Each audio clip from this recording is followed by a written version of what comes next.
jechuudha. Inni jalqaba wanti nuti ilaalle barsiisa sobaa fi raajota sobduu kan jedhu kutaawwan hedduudhaan ilaalleerra. Amma gaani guyyaa hundumaa as baa achi baasin hin jedhu. Yoo barbaadan dhokadhaayyuu dhimma keessan miti, dhimma koo miti inni kun. Garuu yeroo baay'ee dubbadheera waan ta'eef amma yeroo hundumaa kana haasa'uun namatti hin bareedu. Kutaa macaafa qulqulluu keessa kan akka jedhu tokkoon fuudhee ilaala. Phexros isa lammaffaa boqonnaa 2 lakkoofsa 3 irra kan jiru tokko. Lakkoofsa 3 irra kan jiru tokko kan itti kennu barbaada amma har'a akka furri qulqulluun hawwachiisetti qabxii 5 yookaan qabxii 6 hiika. Qabxiiwwan sana sirriitti naa ilaaltu. Iddoo sanarra kan jiru akka jedhu dhugaan sun maqaa gadhee ni argata jedheetu sassata isaaniitiin immoo dubbii mataa keessaa fuudhanii odeessanii sinirraa nyaatu. Ximootewoos lammaffaa boqonnaa 2 lakkoofsa 3 yoo dubbiftan sassata mataa isaaniitiin dubbii mataa keessaa fuudhanii sinirraa nyaatu. Mallattoo yookaan immoo baricha keessa kan baay'ate kan barri kun qabu keessaa qabxii jalqabaa barsiisa sobaa fi raajota sobduu kan jedhu keessaa ilaalle keessatti tuqaa kana dubbisnee darbineerra. Maal jedha? Sassata isaaniitiin jedha gara dhumaatti yoo dhaqxanii dubbistan dubbii mataa keessaa fuudhu jedha. Wangeela keessaa hin jedhu. Eessaayidha? Mataa isaanii keessaayidha. Wangeela keessaatu jedhe gaarii. Abdii sagaleen koo dhaga'ama miti? Obboloonni iskiriinii kanatti bu'uu waan dhiisan natti fakkaata. Sagalee kootu natti deebi'a. Kam jarana ofuma kootti bu'uu laata kee? Natti deebi'ee voice natti deebisti. Haa ta'u abdii maduwwaa lallabaa jechuudha. Masuma duwwaan argaa jira waan ta'eef. Inni jalqaba maal jedha? Dubbii mataa keessaa fuudhuudha.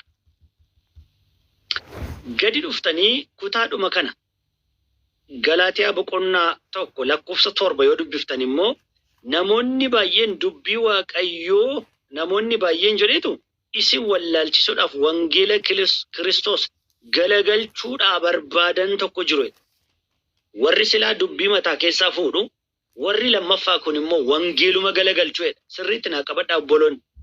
Ani amma sababiin sagalee qofan dubbadhuuf malee osoo viidiyoo carraanitti argisiisu jiraate to duuba koo kanatti viidiyoo salaaltu ta'e waan nama jedhu kana hundumaaf ragaa guutuu isin agarsiisa. Osoo duuba koo kanatti wanti argamu jiraate qabatamaa wanta kana godhu hedduutu jira. Garuu maal jedhaa Galaatiyaa 1:7 namoonni isinii wallaalchisanii wangeela Kiristoos galagalchuu barbaadan tokko jiru. Naa qabadhaa kutaa kanas akkuma jirutti Efesoon boqonnaa 4 lakkoofsa 14 irraa immoo barsiisa haxaarota haxxummaa isaaniidhaan goyyoomsaa'e barsiisa haxaarii jedhasitti. Amaariffaa namni dubbisutu jiraate immoo dinqii argita. Barsiisa haxaarota barsiisa haxaarota warra kam?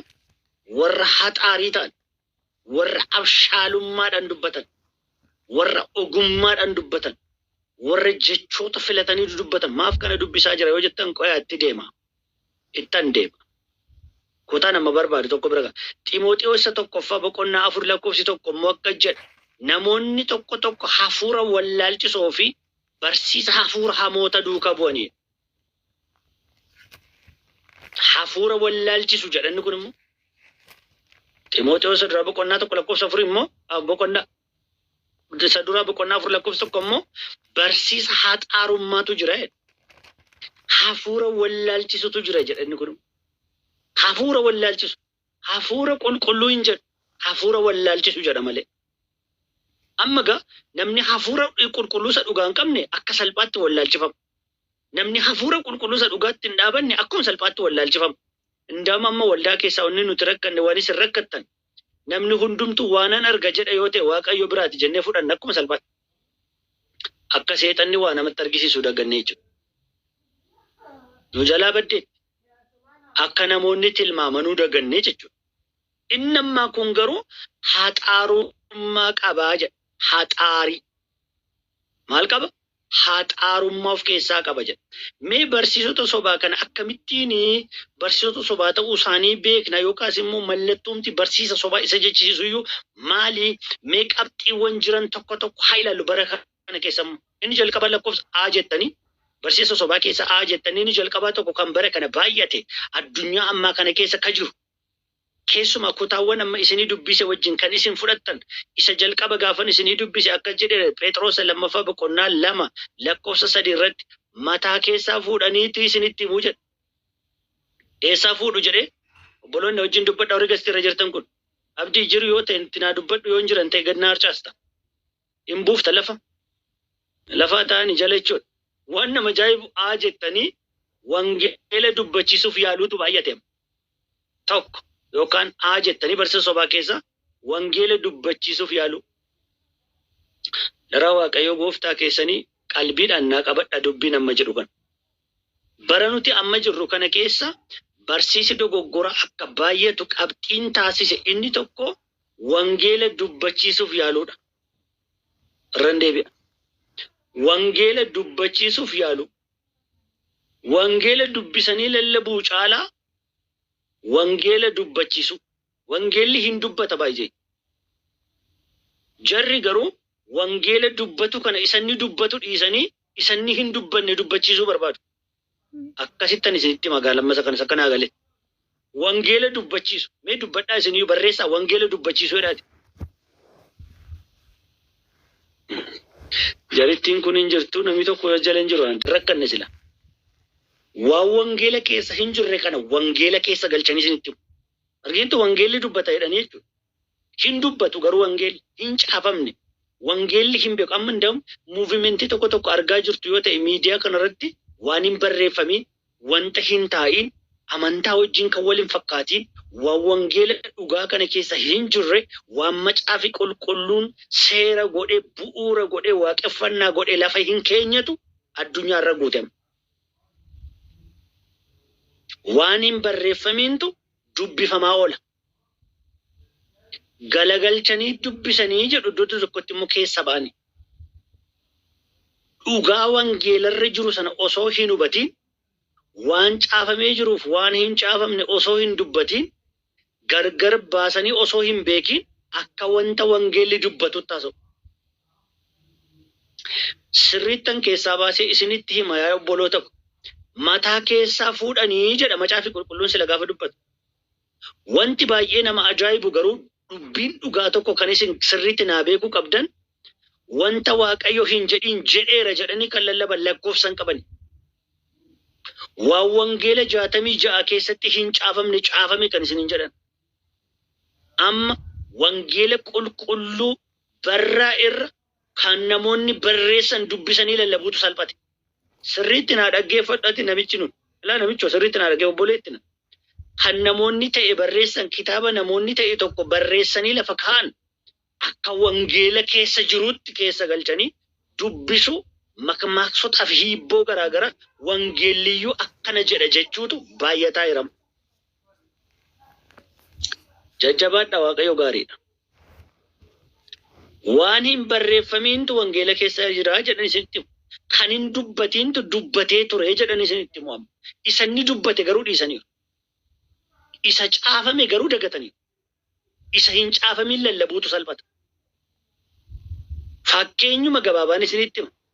Fakkeenya isinii fudhataniitu fakkeenya jedhanii jalqabanii hadurree fantuutni isinitti himaniitu hadurree fantuuta isin beektan wangeela keessa jedhanii xumuru. Wanti baay'ee nama ajaa'ibu garuu seenaan hadurree fantuunni itti wal ari'anii wal nyaatan seeneffamee wangeela keenya keessatti ifaaf bilisaan kutaansaa eessa yoo jettan garuu isinitti himan. Waan hin jedhamne jechuuf waan hin jedhamne shaakaluutti ka'e dhaloonni. Buddeena nyaachuun sirna nyaataa jedhamee saayinsii naannoo kutaa gadii keessatti marti keessan barataniitu saayinsii nyaataa jalqaba meeshaa qulqulleessitaa harka kee qulqulleeffata kun sirna nyaataati baay'ee namatu kalaqee kaa'e. Wangeela keessatti immoo har'aa bor saayinsii miti fooyyessaan bulu. Si'a tokkicha dhufe si'a tokkicha biyya lafaa kanaaf kenname si'uma tokkicha addunyaa kana keessatti sagalee tokko kan dubbatu jechisaa kan hin jijjiiramne ergaansaa kan hin jijjiiramne wangeelli wangeeluma. Isuma dhugaan isinitti beekumsa kiyyaa itti dabaluudhaan wangeelli dhugaan ta'u. Beekumsa abdiitti dabaltanii wangeelli dhugaan ta'u. Silumayyuu dhugaadhaan. Falaasama mataa keenyatti finne wangeela dhugaan goonu. Oliin qaabnu gadi hin buufnu wangeela. Har'a garuu wangeela dubbachiisutti ka'e dhaloonni xiqqoo qubee barate. Indam yoo argitan namni waaqayyotu uume jennaan xiqqoon baradhe jedhe lakki namni bishaan keessaa ba'ee jechuu jalqabe namni. Bishaan keessaa ba'ee akkuma waan ta'e wayii bishaan keessaa ol yaa'ee siin jedha. Dur history or geography kan jedhu tokko immoo dur tureera. Lakki jaldeessarraa dhuftee nuun jedha ture. Nu garuu jaldeessarraa hin dhufne. Warri jaldeessarraa dhuftan isintu beeka. Angaruu fakkaatti ilma waaqayyoota harkaan na tolche. Ofiisaa gadi taa'ee bifaaf fakkeenya isaatti na kaa'e. Ani bishaan keessaa nama ba'e miti. Ilaalaa wangeela dubbachiisu akkas jedha jedhanii isinitti himu dirqama. Wangeela hin beektu taanaan akka salphaatti nyaatamta. Galaanni isaanii si fudhatee sokka. Dhugaa wangeelaan beektu taanaan galaanni amma jaroonni kun miidiyaa kana miicaa jiran, miidiyaa kanarra gadhiisaa jiran akka salphaatti si fuudhee adeema. Eleesumaanan jedhee. Amma beekumsa namaatu baay'ata. Wangeela hubataan hin baay'atu. Dhugaa wangeelaa namni beeku nama muraasa. Akkas jechuu barbaadeetiin jedhamu wangeelli. Akkuma inni jedhetu sirriidha. Isa inni jechuu barbaade isumatu beeka. Anaaf situtti guutee dhugoomsa toon taane dhugaadhuma dhufe silayyuu. Kan inni jechuu barbaades isa jedhes jedhee fixeeran waan inni jechuu barbaade ganaa waan goonuu hin qabnu. Isa inni jechuu barbaade hafuurri garaa keetti si himeera yoo ta'e hafuurri qulqulluun akka barbaadetti nama hubachiisa. Akkasitti na hubachiise. Indaama amma argitu yoo ta'e waan wangeelli hin dubbanne dubbachiisu kan jedhu kana keessatti ani akkasittan amana nama jedhu argitan hin beektan isin. Ani akkasittan amana. Maal jechuudha daraa waaqayyo waaqa sodaadha natti hima. Akkasittan amana jechuun maal jechuudha? Akka barbaaddanitti amanaa kan jedhu eessa? Akka caafametti amanta malee akkasitti akkamitti amantaati? Kanatti amantu isa caafamee dabar. Ani akkasittan amana maal jechuudha? Sadarkaan amantii keenya garaa gara jechuun ati caalaan akka barbaadetti amanu abdiin akka barbaadetti amanu jechuudha. Mee kottaa natti maayisina. Akkasittan amana jechuun sun maayidha? Eessaa dhufe? Amantiin gosa meeqa jira? Namni amanee fayya wangeela meeqatti amana? Inni kun waa baay'ee qaba of keessaa. Yaa obboloota jaalalaa. Wangeela dubbachiisuuf yaaluun rakkoo gurguddaa hedduu qaba. Wangeelli kan dubbachuu qabu dubbateera. Akka jedha barreessaan macaafa qulqulluus hamma isaa mul'ate. Hamma isaa mul'ate. Barreessee lafa kaa'eera. Hamma isaa mul'ate dhugaasaaf gale. Maal jedha maariifisa? Hamma dhufeef sana tarrake, hamma dhufe sana ibse malee waaqummaan waaqayyoo isa wangeelli kun jedhu gararraadha obboloota nan. Kana jechuun wanta barbaanne finnee keessa galchine waa barbaanne immoo keessaa hir'isna jechuu garuu miti. Innis mul'ata keessatti kaayameera.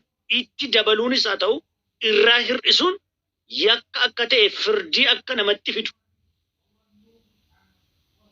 Yoo sirriitti ilaaltan garuu wanta hedduu amma hojii salphaan addunyaa kanarraa maali yoo jettan akka jenereeshinii bara kanaatti wangeela lallabanii birrii argachuu. Dhaggeeffachuu dhiisuu dandeessaa malee. Awwaannaa galeensitti malee. Hojii salphaaf qaxxaamurri keessumaa miidiyaarraa wanti dhaloonni sammuu isaatti boce waa itti manii siin arga jedhanii waa argachuudha jedhanii bocan. Wangeelli isa birrii fidu miti isa lubbuu kennisiisu.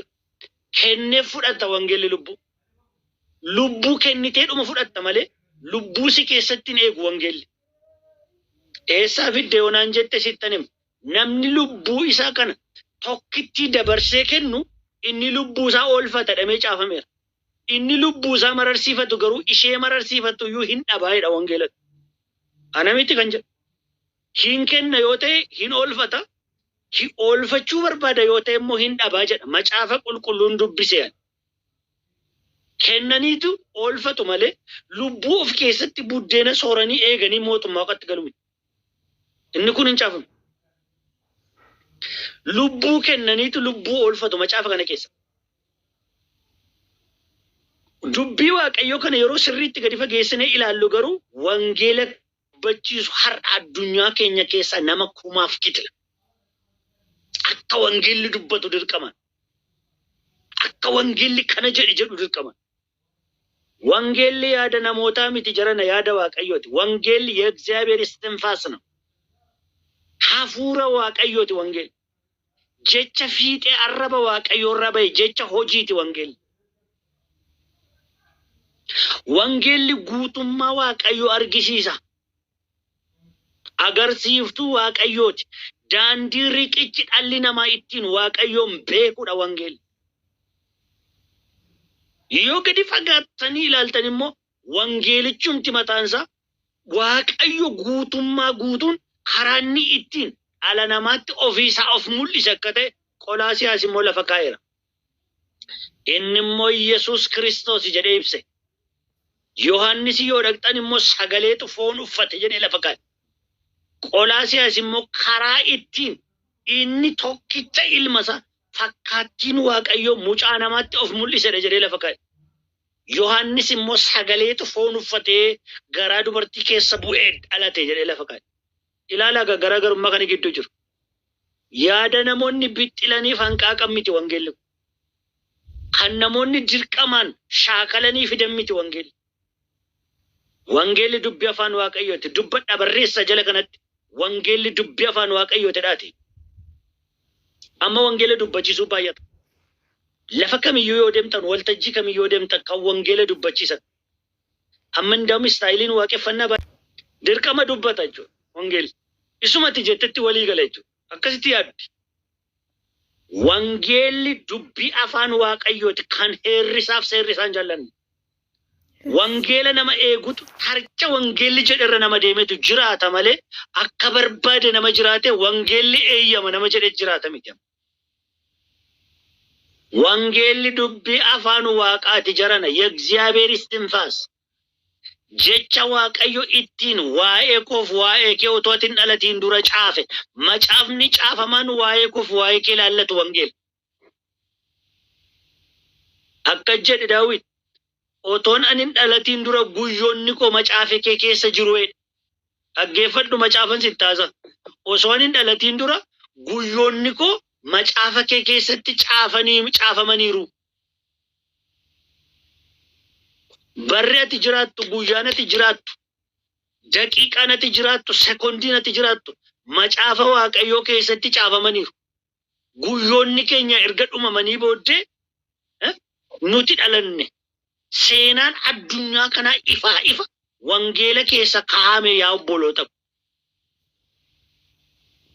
waa'ee koof macaafi caafameen dhufeen waa'ee keef macaafi waaqayyoo keessatti caafameera seenaati jiraattu ta'ii wayiidhaan kan dhufte miti abjuu wayii miti isa caafame jiraanna yoo sii galee afaan kee baniiti sagalee kanaan isa caafameen jiraadha sanaa barreeffameen jiraadha irratti dubbadhu waan diinni jedheen jiraadha miti waan seexan nabjateen jiraadha miti isa naa caafameen jiraadha seerri waaqayyo koo jabaadha tarsiimoon waaqayyo waa'ee koof qabu jabaadha isa naa caafameen jiraadha dubbii waa'ee koof katabameetu jira macaafa waa'ee koof lafa taa'eetu jira isan jiraadha ana miti macaafatu jira anotoon hin dhalatiin dura lafeen koo yoo tunumameen dura yoo turteettaati waa'ee kootoon lafuuf koo hiddi koo dhiigi koo waliin qabatiin dura yoo macaafi waa'ee koof caafameera guyyoota achi keessa jira in dubbachiisnu wangeel waan wangeelli hin dubbanne shaakalsiifnu jedha dhaloota amma yoo argitan yaa obboloota nan waan wangeelli hin jenne shaakalsiisaa jira nam salphaadha hundu maal rakkoo qaba